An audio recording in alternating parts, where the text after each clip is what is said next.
Welcome to the Ordinary Doula Podcast with Angie Roger, hosted by Birth Learning, where we help prepare folks for labor and birth with expertise coming from 20 years of experience in a busy doula practice, helping thousands of people prepare for labor, providing essential knowledge and tools for positive and empowering birth experiences.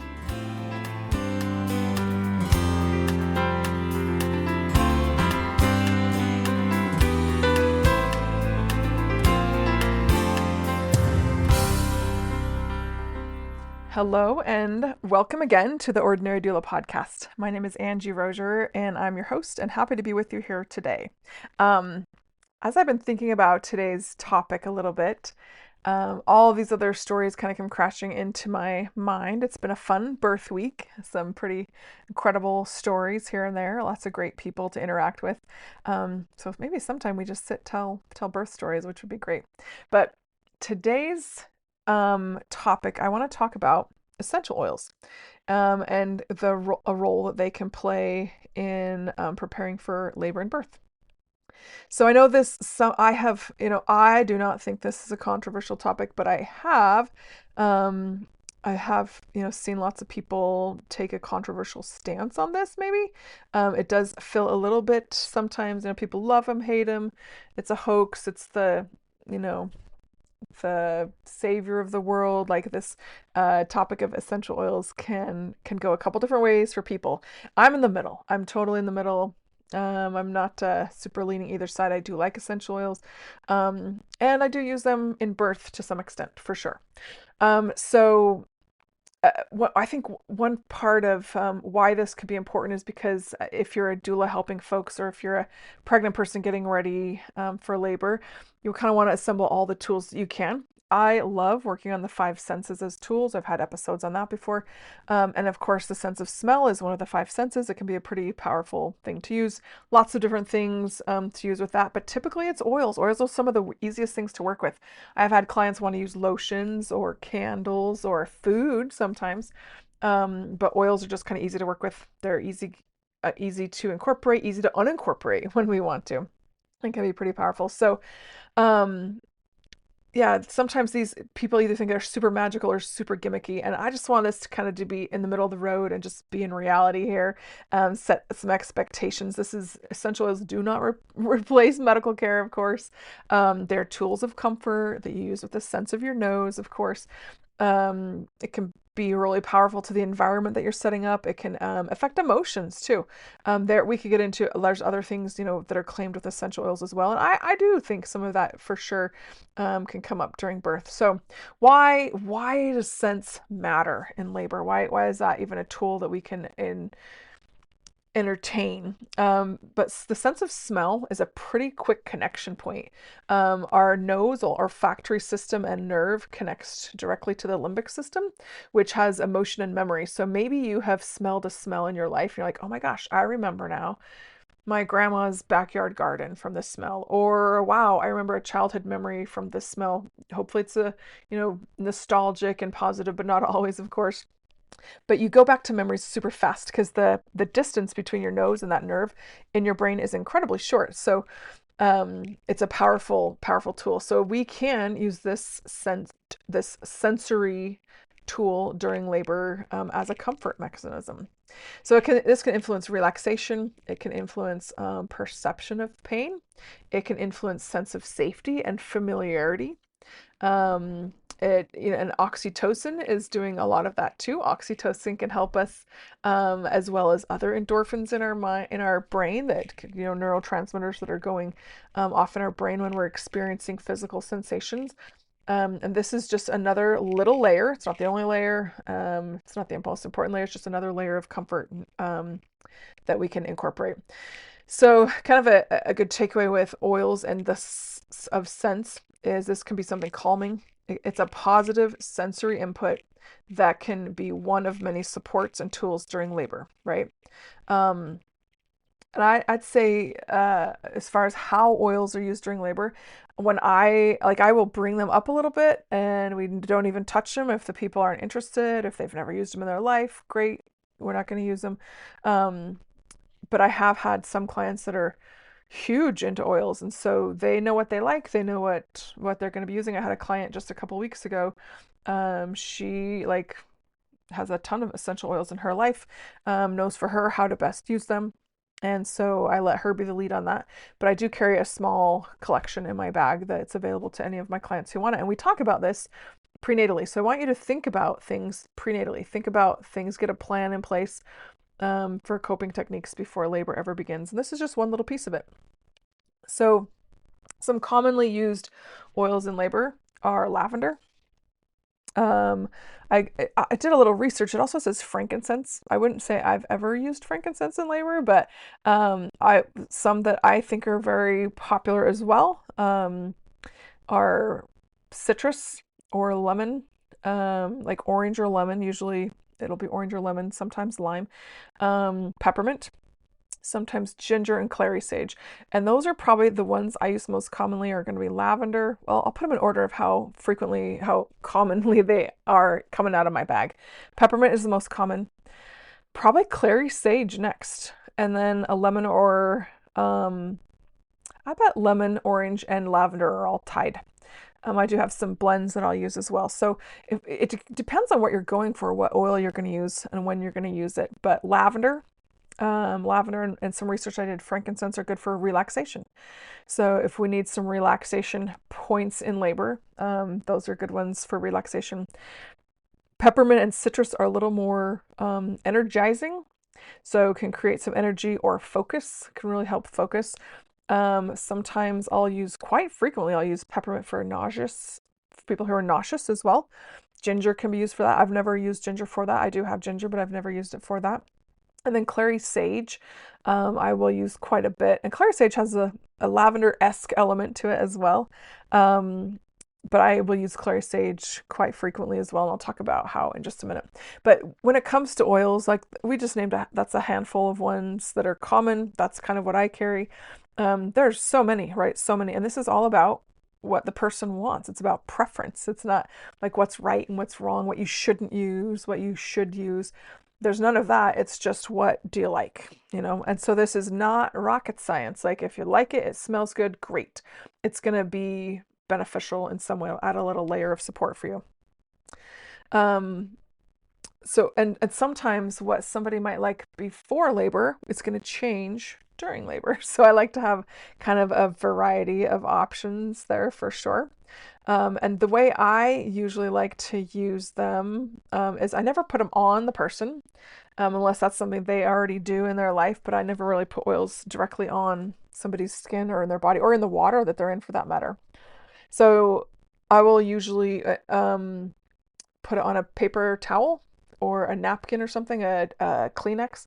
Sometimes I'll put them on a washcloth, but usually I'm putting them on a paper towel and just a couple drops of that oil. And I'll kind of use it like a fan in the room. So I'm like doing an acute diffuser right in the space of where the person can use it.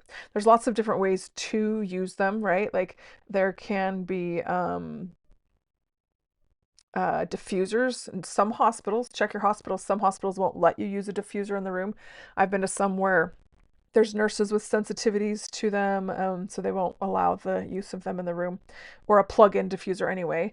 Sometimes you can massage on the body. I usually don't do that. You can put it on a washcloth. Sometimes I have a couple times put on a cold washcloth. When we add the smell and we got a texture of a washcloth and the texture of cool, the temperature component of something cool and the texture of a washcloth and a smell, that can wrap a lot of things up in one little tool. Some people will use roller bottles or cotton balls or something, but usually they recommend to dilute oil, of course, before putting on your body. So kind of you can create a little scent kit to test things before time, kind of for your birth bag. And like I said, some hospitals will or won't allow them, and some hospitals have them. I've worked at hospitals where they have a little collection of essential oils people can choose from. Another hospital has a commercially prepared little patch that kind of goes onto their hospital gown or their nightgown or whatever it is they're wearing, and it puts off a scent. I was at a birth last week where the mom loved that. It was a little blend of lavender and some other oils, and she used like 3 of them during the labor process. She'd kind of just hold that. They weren't super strong, but she'd hold them pretty close to her face. or it hooked right to her gown near her face. So that was really comforting to her. Um, but remember that you're in shared spaces, you know. We don't want to like have the whole hospital smelling like whatever oil it is that you're enjoying. Um, so kind of keep that in mind. And I'd say one comment I get most frequently if I'm using an oil in a room, and pretty the people in the room, like after a while, like quit smelling it, right? I wouldn't say that oils in most cases for olfactory uses when you're smelling them are going to like last long term, right? It's kind of a short term tool. But when I'm in the room using oils, everyone in the room kind of forgets about it unless we, put a new drop on or, fan it again and someone's like in their close proximity. But what surprises me is when anyone else from the staff comes in the room, they always say, "Oh, it smells so good in here," and I'm like, "Really? I can't smell it anymore." So that tells me, okay, it's still kind of at work, which can be kind of cool to know that. So whenever we use oils, kind of what prompts me to use oils, if somebody does get nauseous, I'll say, do you want to try some peppermint oil? And very quickly, the hospital staff will offer Zofran usually, but some people are all about that. Like, yep, let's do it. Other people are like, no, I'd rather not. So we can use peppermint as a tool for that as well. Sometimes if we're just like we're struggling to cope a little bit, that's when I'll start pulling these things out, right? Like I don't really jump on them right away, unless the person wants to, but I'll kind of keep these tools and others in my back pocket for like, all right, if we're doing okay now, as things warm up a bit down the road, what can we pull out? And oils, with the sense of smell is definitely one we'll do. So if we're starting to struggle a little bit, I'm saying, hey, why don't you try this? I let them smell it first. Like I'll just hold the bottle or the cap near their nose and say, how's this oil? How does this smell? Like, oh, nope, don't like that one. Or I might have three. I'm like, hey, try these three. What do you think? Nope, yep, whatever. Let them kind of choose out of the three what they like. And then I'll put that on a paper towel and kind of fan it near them. So always just kind of I'm going to follow those laboring person's cues. And I would say this if isn't often used in like transitional periods of labor. Often I'll use it in the periods before transition. It might also follow us into transition, but usually by transition, we are adding a whole lot of other coping skills on top of this. So in my experience, essential oils or the use of the scents, the smell, the sense, is pretty good during mid or active labor. Some people kind of like to keep it pretty subtle. Some people like it to go pretty strong for quite a while. But just kind of, yeah, it's all about what the person likes. And I love it on a paper towel or a Kleenex because we can just throw it away or get out of the room if they're not liking it anymore. And we add this to things like a cold washcloth. We add it to a fan. We can add it to where as we're sitting in the tub, or walking the room, or whatever that might be. Okay, let's talk about clary sage for a minute. I have this one I use pretty actively quite a bit, and I'll put this on my fingers and do a spleen 6 pressure point. So this is in cases where we're, contractions are piddling around a little bit. We want to kind of move them on, but we're maybe not quite ready for Pitocin or kind of want to avoid Pitocin. Then I found a pretty, and who knows, right, if it totally worked or not. I didn't do any scientific research on this. Some camps will say this oil will induce labor. Others say that is really not true.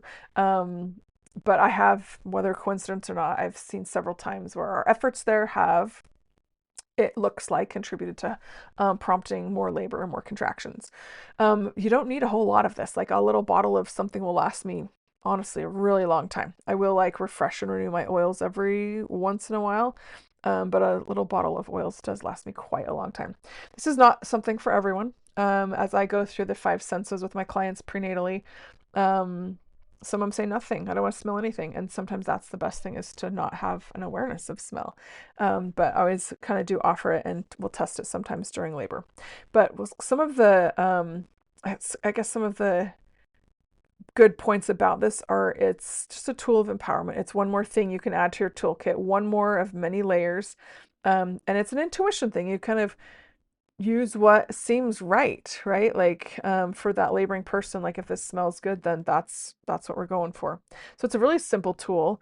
It's a safe tool as long as we're not, overusing it. And again, I don't put on people's skin or anything. And And it's very preference based. It can be very individual. Some people do not like the smell of lavender, and some people don't like the smell of citrus or something. So it's very personal. Sometimes also gum will come into this. So I've had people request that anyone near them is chewing gum. They do not want to smell any kind of mouth odor from anyone, their partner, anyone like their doula, anyone next to them. I've had people make really specific requests about smell of gum or type of gum. One woman hated anything minty, peppermint, wintergreen, spearmint, anything like that. She wanted people to have gum, however, so it was fruity gum. She wanted people to have fruity gum, so I got fruity gum for her labor, for everyone, for myself, for her partner. And that's another one is sense is how people are smelling around her as well. That's going to have an impact. So keeping that in mind as well. But this is, just something to stay flexible with, something to kind of have in your back pocket. And if you're somebody who's a doula or preparing others for birth, consider what sensory tools you have at your disposal and how can you use the sense of scent and the sense of smell as you incorporate all the tools in a labor process. And if you're a birth worker or a doula, have a little birth scent kit. See what you like, see what your clients kind of like, and you can kind of ask around and see, what scents do you think test a few things. What would be good for you during labor?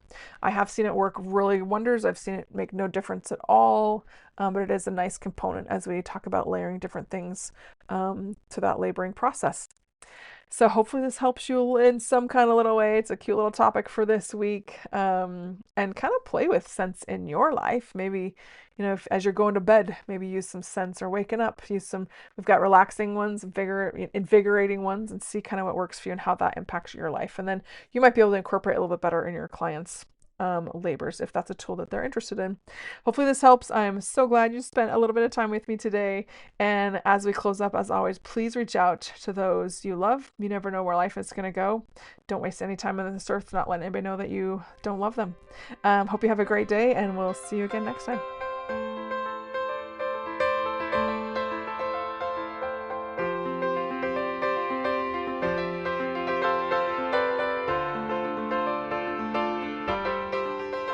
Thank you for listening to the Ordinary Doula podcast with Angie Roger, hosted by Birth Learning. Episode credits will be in the show notes.